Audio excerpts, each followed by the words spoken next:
Hello प्यारे बच्चों, my YouTube channel पे आप सभी का स्वागत करता हूं। मैं पप्पू कुमार यादव 2025 में होने वाले प्लस टू का जो बोर्ड एग्ज़ाम है, मैं उनके लिए आर्ट्स पेपर का ऑब्जेक्टिव सीरीज लेकर के आया हूं। और इसमें आपको per day 50 question subject wise हम कराएंगे और जो आगे एग्ज़ाम के लिए बहुत फायदेमंद होने वाला है। तो आज हम इतिहास विषय से शुरुआत करते हैं ऑब्जेक्टिव सेशन का, और आप लोग भी देखिए और इसको नोट भी करते जाइएगा।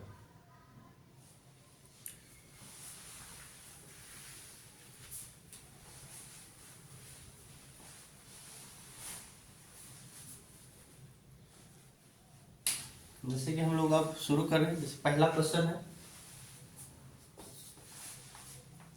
कि कौटिल्य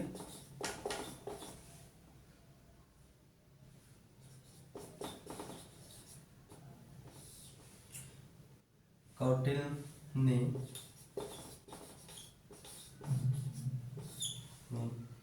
किस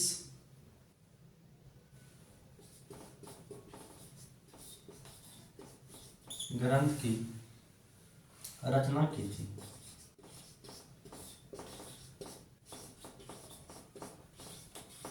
रचना की थी। ऑप्शन नंबर 1 है इंडिका। ऑप्शन नंबर 2 है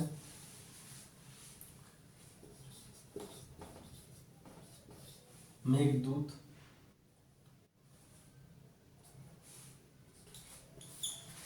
ऑप्शन नंबर 3 है अर्थशास्त्र।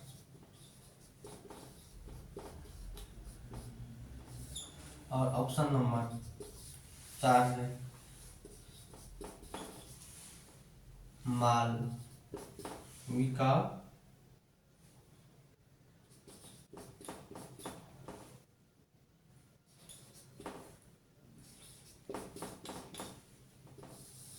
तो आप लोगों के लिए क्वेश्चन है कि कौटिल्य ने किस ग्रंथ की रचना की थी, जिसमें है इंडिका, मेघदूत, अर्थशास्त्र और मालविकाग्निम मित्रम। तो आप लोग इसका जवाब दीजिए। इसका आंसर हो जाएगा अर्थशास्त्र। इसका आंसर क्या हो जाएगा? अर्थशास्त्र। यानी कि कौटिल्य का अन्य और 2 नाम है। कौटिल्य को 2 अन्य नामों से भी जानते हैं, विष्णुगुप्त और चाणक्य के नाम से भी जानते हैं। इन्होंने अर्थशास्त्र की रचना की, और अर्थशास्त्र जो है वो राजनीतिक से संबंधित है। और क्वेश्चन आ जाएगा अर्थशास्त्र किससे संबंधित है, तो यह राजनीतिक से संबंधित है। यह राजनीतिक से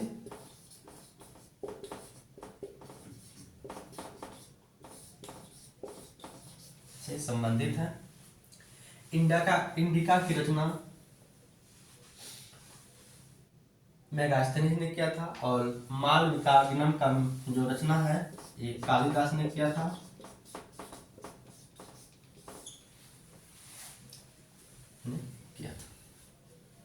अब हम लोग फिर दूसरा क्वेश्चन लेते हैं।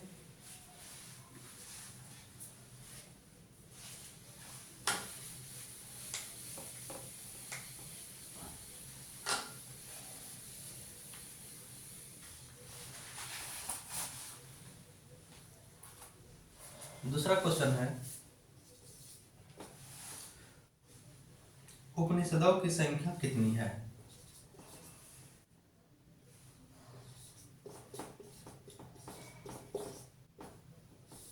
उपनिषदों की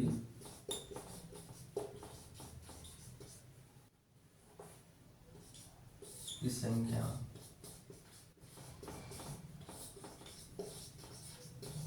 कितनी है? पहला है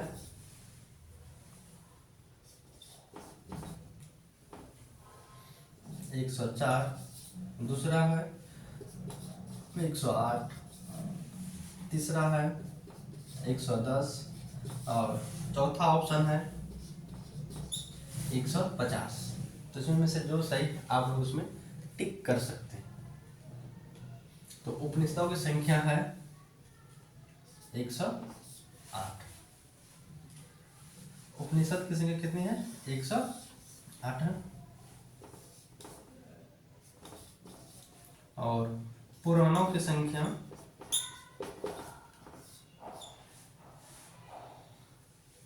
18 है। पुराणों की संख्या कितना है? 18 है। और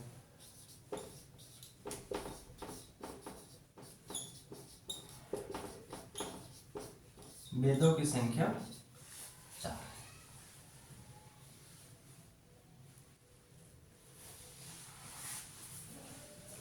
तो उपनिषद की संख्या कितनी? 108 है। पुराणों की संख्या 18 है। और वेदों की संख्या 4 है। फिर हम लोग आगे दूसरा तीसरा क्वेश्चन लेते हैं।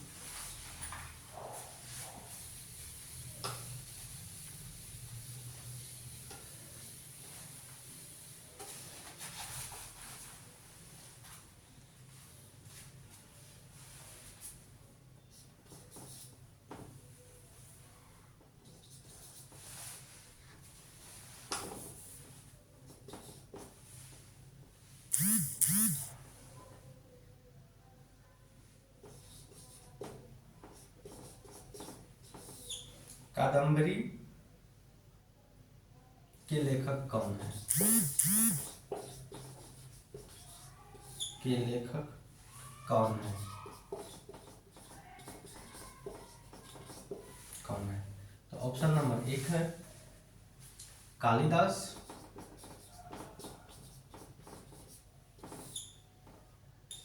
ऑप्शन नंबर 2 है कौटिल्य। कौटिल्य। और ऑप्शन 3 है वानभट्ट।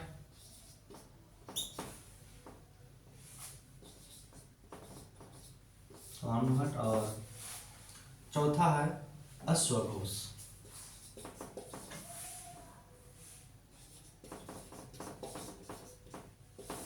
अश्वघोष। तो यहाँ क्वेश्चन है कि कादम्बरी के लेखक कौन है?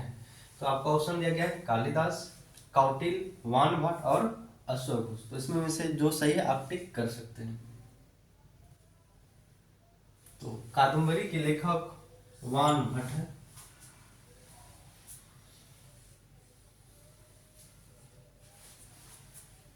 ऑप्शन नंबर 3 सही है। अभी हम लोग देखिए कालिदास मालविकाग्निमित्रम मित्रम लिखा, और कौटिल्य अर्थशास्त्र की रचना की, और अश्वघोष जो है यह बौद्ध धर्म के अनुयायी थे और इसके द्वारा लिखा गया बुक बुद्ध।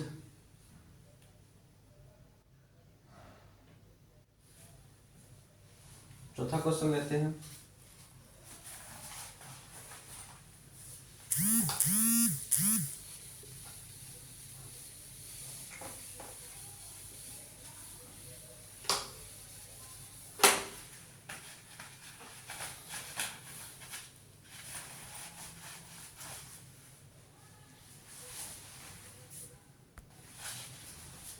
आगे हम लोग क्वेश्चन देखते हैं।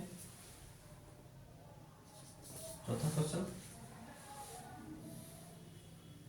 मुद्रा राक्षस की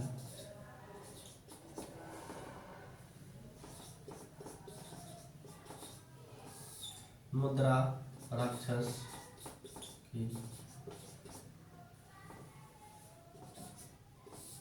की रचना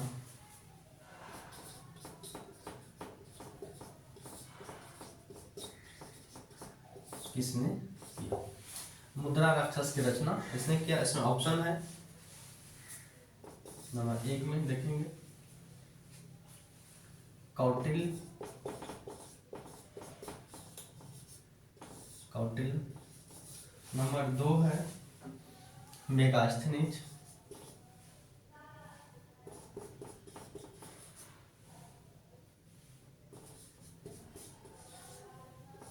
मेगास्थनीज। नंबर 3 में है विशाखदत्त।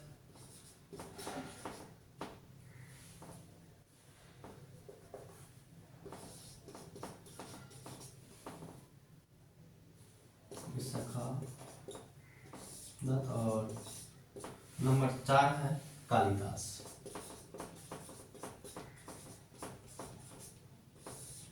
कालिदास। तो यहाँ हम लोग देखते हैं कि मुद्रा राक्षस की रचना किसने किया। तो इसमें 4 ऑप्शन है, कौटिल्य, मेगास्थनीज, विशाखदत्त और कालिदास। तो इसमें में से जो इसका आंसर होगा विशाखदत्त। विशाखदत्त। तो कौटिल्य जो चंद्रगुप्त मौर्य के प्रधानमंत्री थे और इनके द्वारा लिखा गया जो बुक था वो अर्थशास्त्र है, जो राजनीति से संबंधित है। और मेगास्थनीज या सेल्यूकस निकेटर का राजदूत था, जो चंद्रगुप्त मौर्य के दरबार में रहते थे और इनके द्वारा लिखा गया जो बुक है वह है इंडिका। इंडिका। और मुद्रा राक्षस की रचना विशाखदत्त ने किया था। और कालिदास मालविकाग्निमित्रम, रघुवंशम और बहुत सारी बुकों की उन्होंने रचना की थी, जिसे इसे भारत का शेक्सपियर भी कहा जाता है। आगे का क्वेश्चन फिर देखते हैं हम लोग। 5वां क्वेश्चन।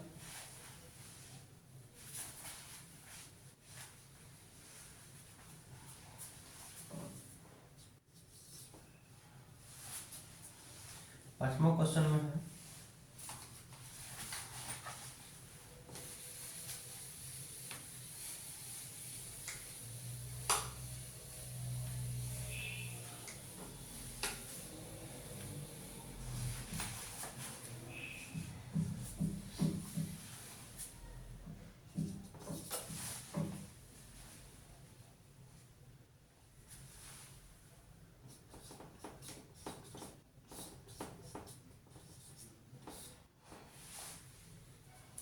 किस ग्रंथ में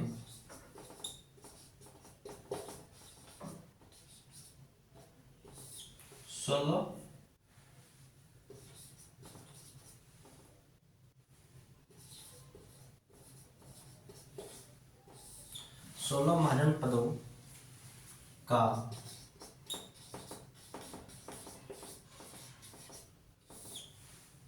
उल्लेख मिलता है।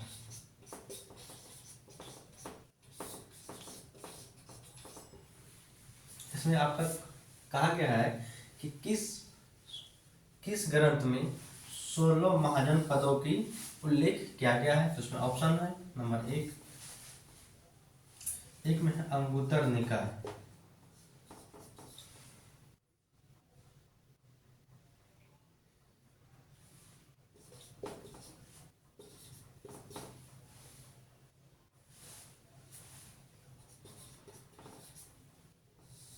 अंगुत्तर निकाय। ऑप्शन नंबर 2 में है भगवती सूत्र,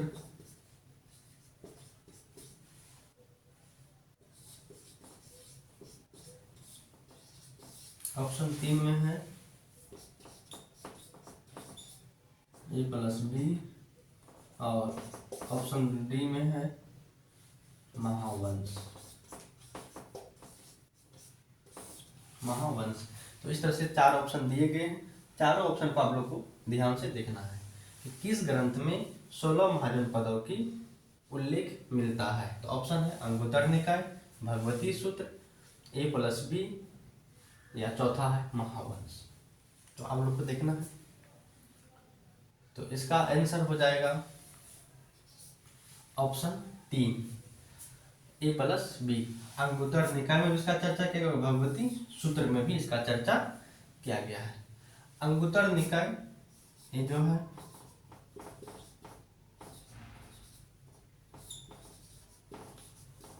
बौद्ध धर्म से संबंधित है और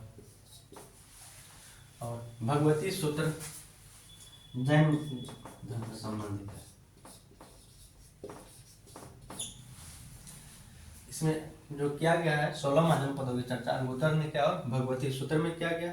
अंगुत्तर निकाय बौद्ध धर्म से संबंधित है और भगवती सूत्र जैन धर्म से संबंधित है। और महावंश जो है ये भी बौद्ध धर्म से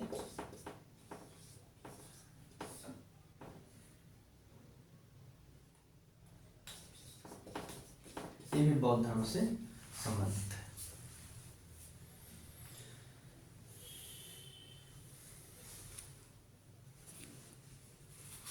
आगे देखते हैं।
क्वेश्चन है कि कौशल महाजनपद किस नदी के किनारे स्थित है। तो नंबर 1 में हम लोग देखते हैं गंगा, नंबर 2 में देखते हैं यमुना, नंबर 3 में देखते हैं सरयू, और नंबर 4 में देखते हैं गंडक। ये आपका ऑप्शन है, इसमें आपको आंसर करना है कि कौशल महाजनपद किस नदी के किनारे स्थित है। तो इसका आंसर हो जाएगा कौशल महाजनपद सरयू नदी के किनारे स्थित है। सरयू नदी स्थित है।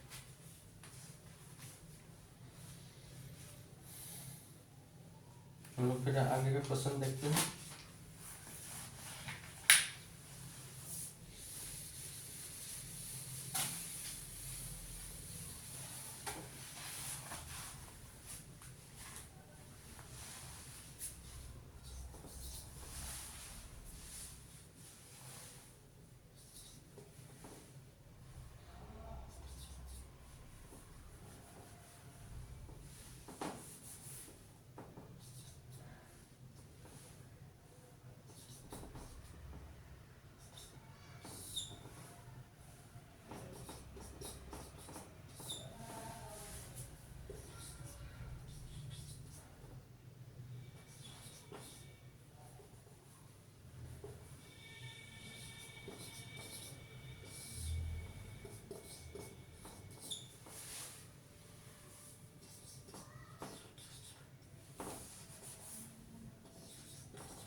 क्वेश्चन है कि इंद्रप्रस्थ किस महाजनपद की राजधानी थी। तो इसमें ऑप्शन मिलेगा आपको, एक में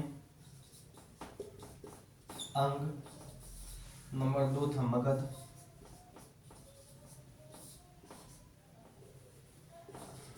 नंबर 3 में है कौशल,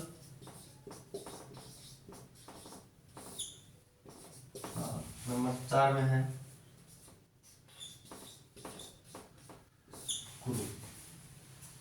तो आपको इसमें आंसर करना है कि इंद्रप्रस्थ किस महाजनपद की राजधानी थी।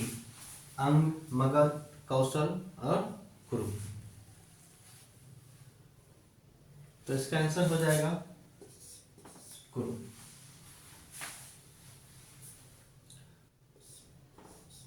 अंग की राजधानी चंपा थी, जो बिहार में था अपना, और मगध की राजधानी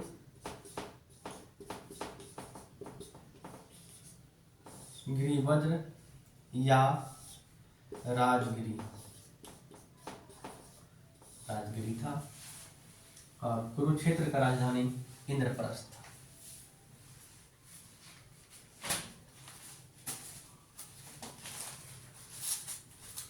आप लोग नोट करते भी जाएंगे, जो एग्जाम में क्वेश्चन इस टाइप से आ सकते हैं।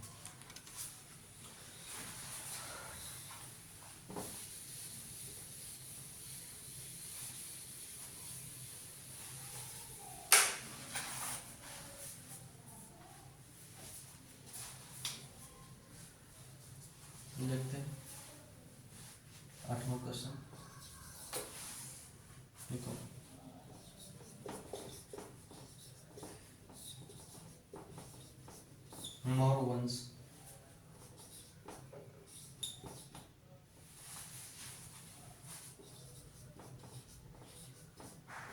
की स्थापना किसने?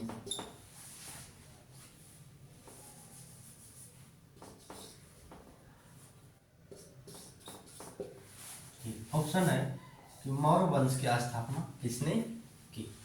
तो ऑप्शन नंबर 1 देखते हैं,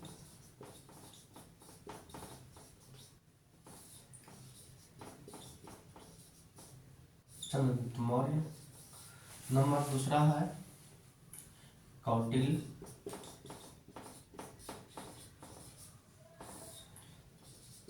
नंबर तीसरा देखते हैं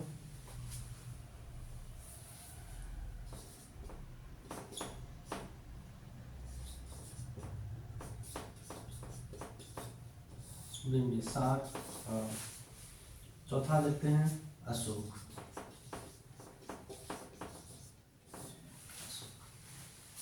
इस तरह से कि मौर्य वंश की स्थापना किसने की।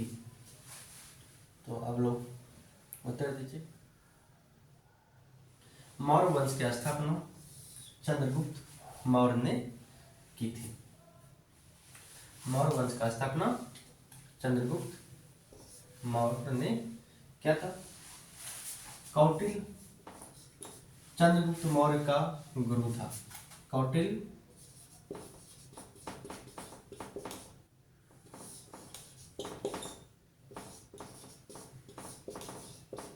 मौर्य का गुरु था और अशोक भी मौर्य वंश के ही एक महान शासक थे और यह चंद्रगुप्त मौर्य का पौत्र था। और इस तरह से क्वेश्चन आ सकता है कि मौर्य वंश की स्थापना किसने किया था? चंद्रगुप्त मौर्य ने। और किसकी सहायता से? वो अपने गुरु कौटिल्य की सहायता से इन्होंने मौर्य वंश का स्थापना किया था। इस तरह से क्वेश्चन आ सकता है कि मौर्य वंश से पहले मगध में किस वंश का शासक था? तो मौर्य वंश से पहले मगध में नंद वंश का शासक था। यानी कि मौर्य वंश से जो पहले है मगध में, इससे पहले यहाँ पे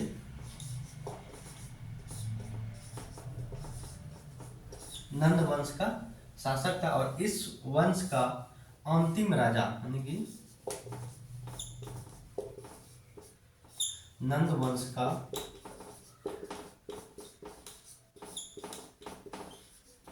अंतिम राजा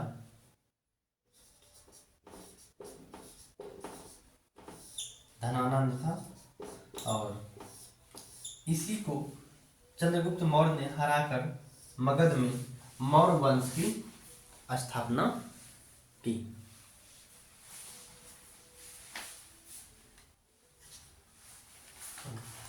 आगे क्वेश्चन देखते हैं।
क्वेश्चन है कि अशोक के अभिलेख किस भाषा में है?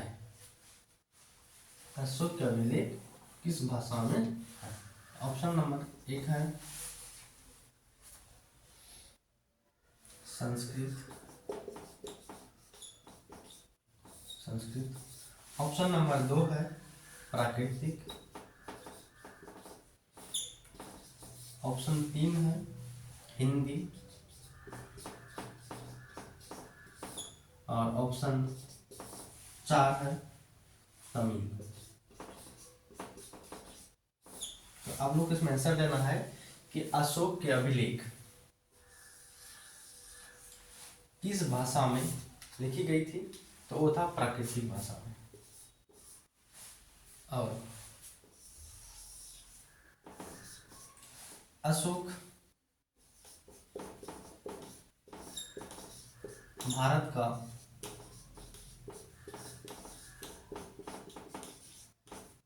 पहला शासक था।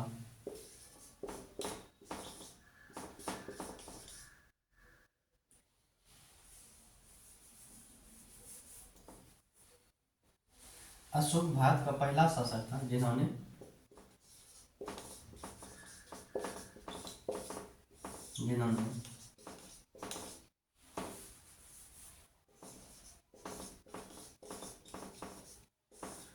अभिलेख लिखवाए।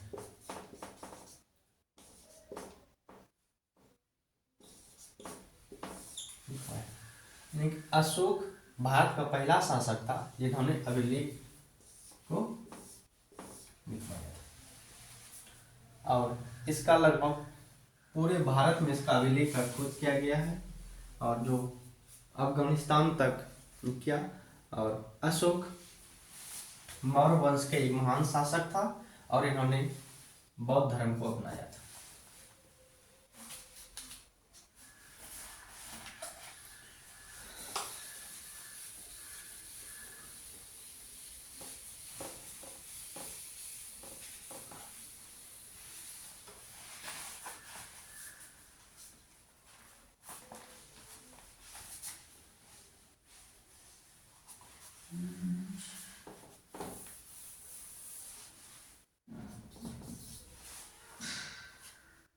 दसवां क्वेश्चन है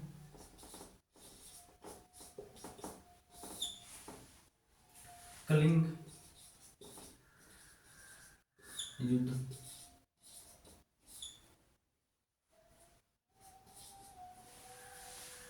कब हुआ।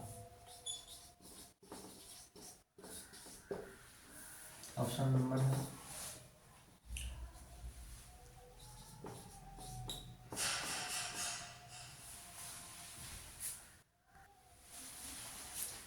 तो इसमें है कि कलिंग युद्ध कब हुआ था। कलिंग युद्ध 261 ईसा पूर्व में हुआ था। कलिंग युद्ध 261 ईसा पूर्व में होता है। कलिंग अभी वर्तमान में उड़ीसा को बोला जाता है। और कलिंग युद्ध अशोक के द्वारा भी लड़ा गया था। कलिंग युद्ध अशोक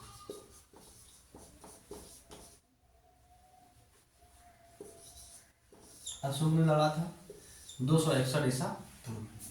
कहा जाता है कि अशोक जो था पहले चंड अशोक के नाम से जाना जाता था और कलिंग युद्ध के बाद जो है अशोक चंड अशोक से धम अशोक बन जाता है। और कलिंग युद्ध के बाद अशोक जो है युद्ध को त्याग देता है और यह पूरे एक धर्मात्मा बन जाता है। और इन्होंने बहुत अच्छे कार्य भी किए इन्होंने बहुत सारे अभिलेखों को भी लिखवाया और लगभग 84,000 अभिलेख इन्होंने पूरे भारत और पाकिस्तान अफगानिस्तान इन्होंने एक अच्छा संदेश भी दिया था अभिलेख के द्वारा। और इस कथा है कि कलिंग युद्ध के बाद अशोक जो है बौद्ध धर्म को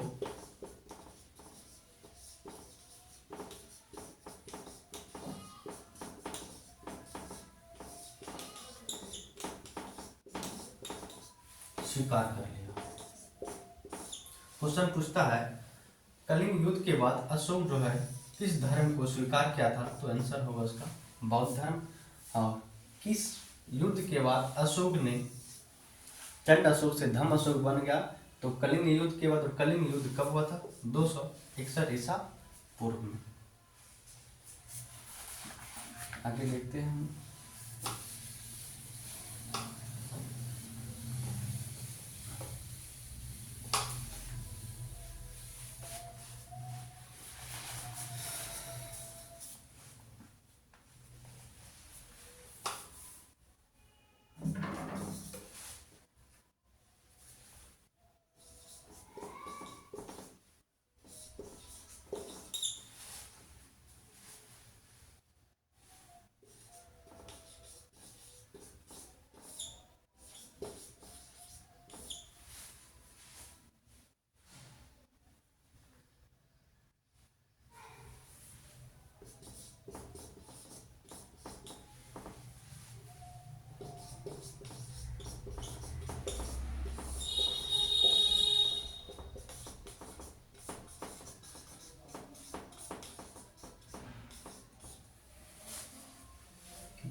क्वेश्चन है, भारत में पहली रेल किन दो स्टेशनों के बीच चली थी?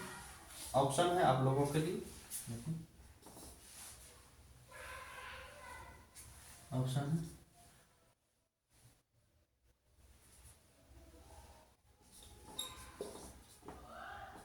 पुणे से थाने के बीच, ऑप्शन 2 है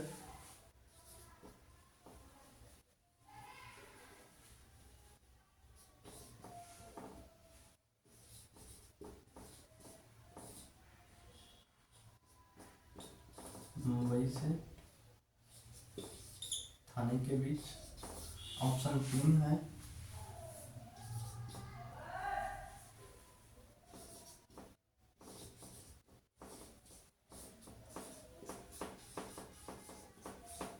मुंबई से दिल्ली के बीच, और ऑप्शन 4 है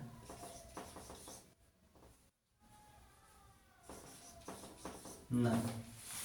तो देखिए, कहता है कि भारत में पहली बार रेल किन दो स्टेशनों के बीच चली थी? ऑप्शन है पुणे से थाने के बीच, मुंबई से थाने के बीच, मुंबई से दिल्ली के बीच, और ऑप्शन 4 में इनमें से कोई नहीं। तो इसका आंसर हो जाएगा मुंबई से थाने के बीच। भारत में पहली बार रेल जो है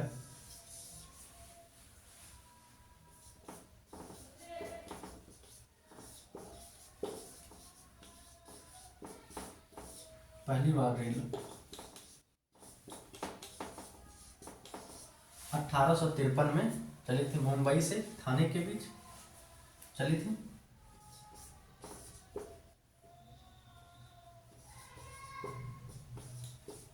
मुंबई से थाने के बीच ये चला था 34 किलोमीटर, 34 किलोमीटर चला था, और यह डलहौजी के शासनकाल में चला था।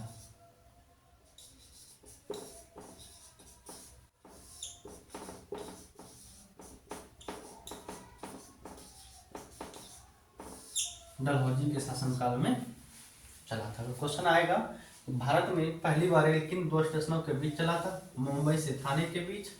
कब चला था? 1853 में। कितना किलोमीटर चला था? 34 किलोमीटर। और किनके शासन काल में? तो डलहौजी के शासन काल में चला था। लोग आगे देखते हैं। आप लोग इसको नोट करना चाहेंगे तो नोट भी कर सकते हैं।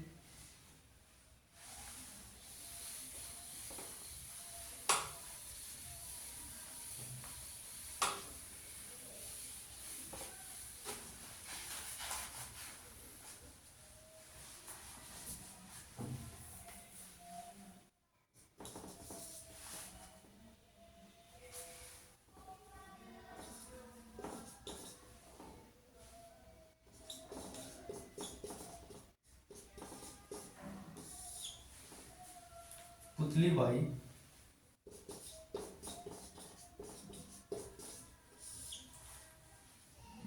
किसकी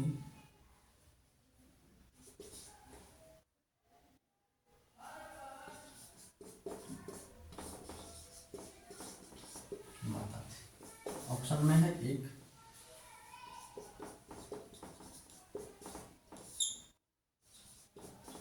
गांधी जी, ऑप्शन 2 में है नेहरू, ऑप्शन 3 में है गोखले, और ऑप्शन 4 में है राजेंद्र प्रसाद।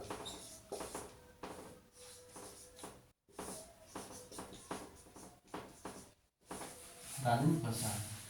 क्वेश्चन है पुतली बाई किसकी माता का नाम थी?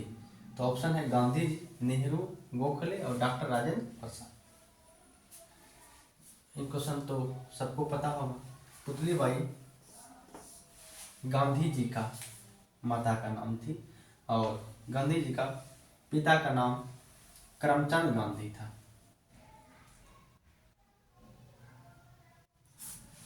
इसके पिताजी का नाम मोहनदास करमचंद गांधी था, और गांधी जी का जन्म 2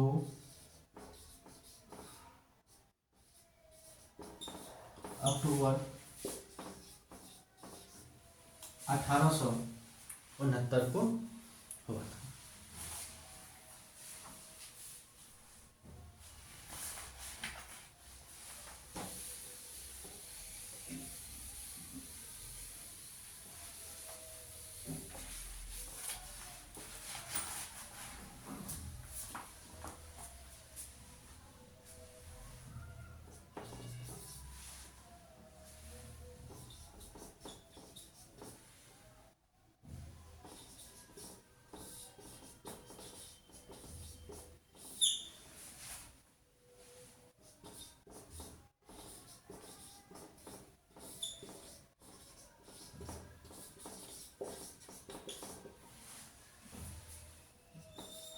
क्वेश्चन है सत्यार्थ प्रकाश किसकी रचना है। ऑप्शन नंबर 1 है गोखले का। नंबर 2 में है जिन्ना।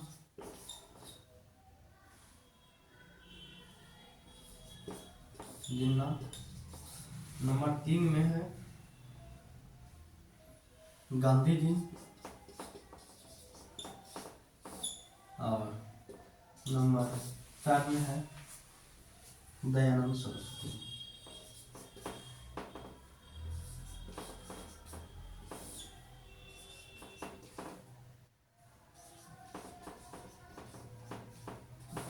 दयानंद सरस्वती। कहता सत्यार्थ प्रकाश किसकी रचना है।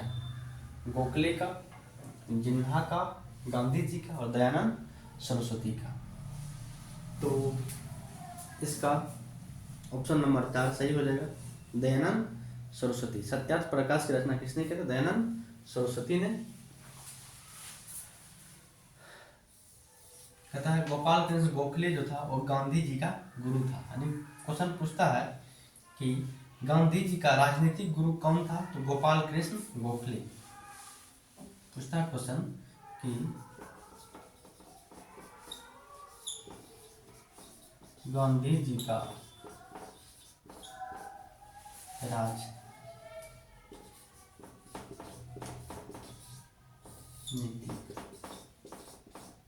गुरु कौन था। हाँ, गांधी जी का राजनीतिक गुरु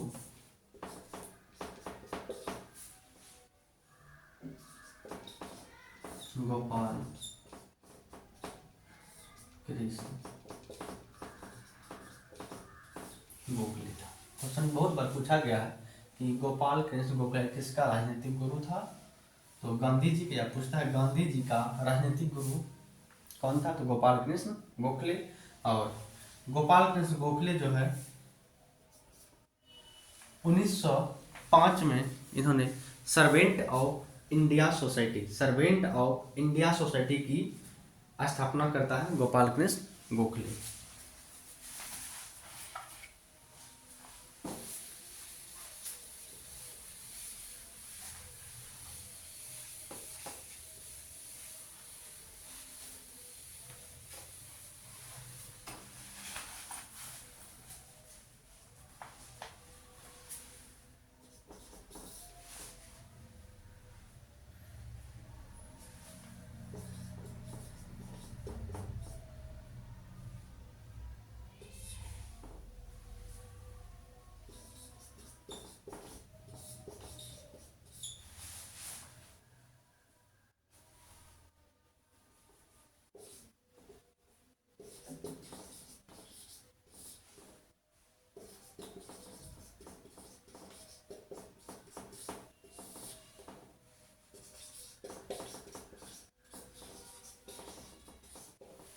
तो क्वेश्चन है स्वतंत्र भारत के प्रथम प्रधानमंत्री कौन थे। ये तो क्वेश्चन सबको पता होगा।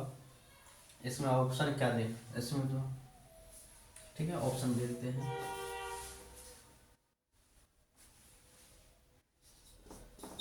डॉक्टर राजेंद्र,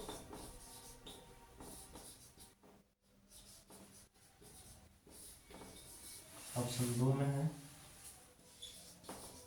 जवाहर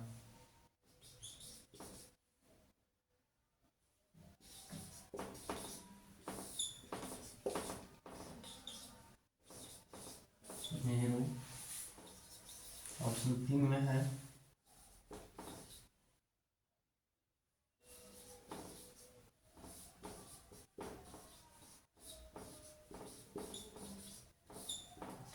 और नंबर 4 में है मोहम्मद अली जिन्ना।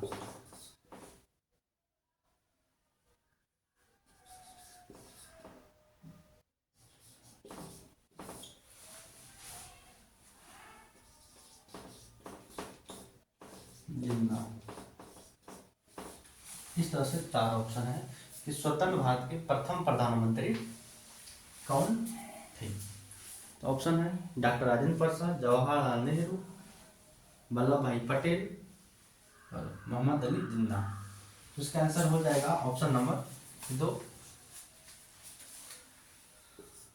जवाहरलाल नेहरू स्वतंत्र भारत के पहले प्रधानमंत्री हुए और स्वतंत्र भारत का प्रथम राष्ट्रपति डॉक्टर राजेंद्र प्रसाद हुए और स्वतंत्र भारत के पहले उप प्रधानमंत्री भी वल्लभ भाई पटेल हुए थे और यह रक्षा मंत्री भी रहे और इनको लौह पुरुष के नाम से भी जाना जाता है।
क्वेश्चन है संविधान की प्रारूप समिति के अध्यक्ष कौन थे। ऑप्शन है number 1 doctor Bhim Rao Ambedkar,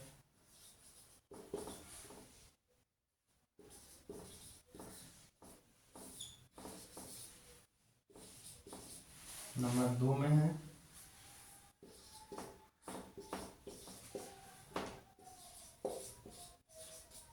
doctor Rajendra Prasad, number 3 में है डॉक्टर सच्चिदानंद सिन्हा,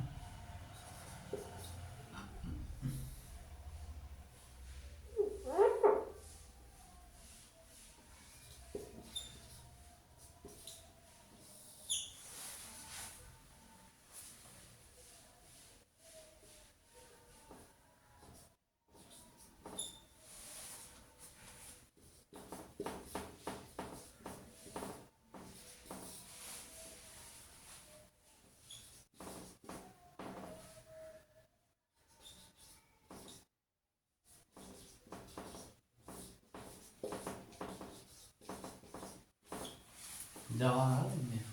कहता है संविधान की प्रारूप समिति के अध्यक्ष कौन थे। तो ऑप्शन है doctor Bhimrao Ambedkar, doctor Rajendra Prasad, doctor सच्चिदानंद सिन्हा और जवाहरलाल नेहरू।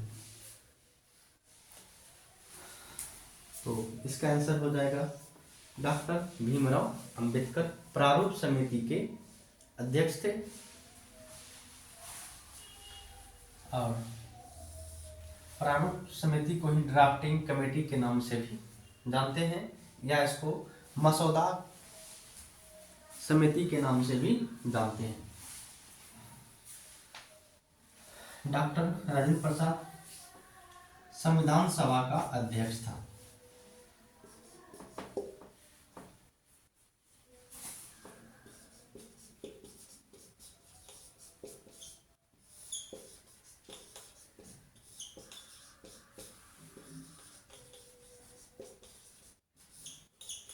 संविधान सभा का अध्यक्ष डॉक्टर राजेंद्र प्रसाद थे। उसके बाद कहता है संविधान सभा का, क्वेश्चन पूछता है संविधान सभा का अस्थायी अध्यक्ष कौन था, तो डॉक्टर सच्चिदानंद सिन्हा था संविधान सभा का अस्थायी अध्यक्ष। ये जो था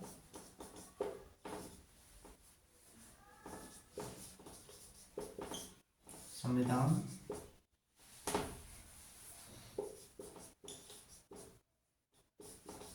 सभा का अस्थायी अध्यक्ष था और जो संविधान सभा का अस्थायी अध्यक्ष था, अस्थायी अध्यक्ष था। यानी कि संविधान सभा की जो पहली बैठक 9 दिसंबर 1946 को होता है, जिसमें डॉक्टर सच्चिदानंद सिन्हा को अस्थायी अध्यक्ष के रूप में चुना जाता है। लेकिन इसका विरोध होने के बाद फिर 11 दिसंबर 1946 को डॉक्टर राजेंद्र प्रसाद को संविधान सभा का अस्थायी अध्यक्ष चुना जाता है और संविधान की प्रारूप समिति के अध्यक्ष डॉक्टर भीमराव अम्बेडकर थे और ये प्रारूप समिति में कुल 7 सदस्य था, कुल 7 सदस्य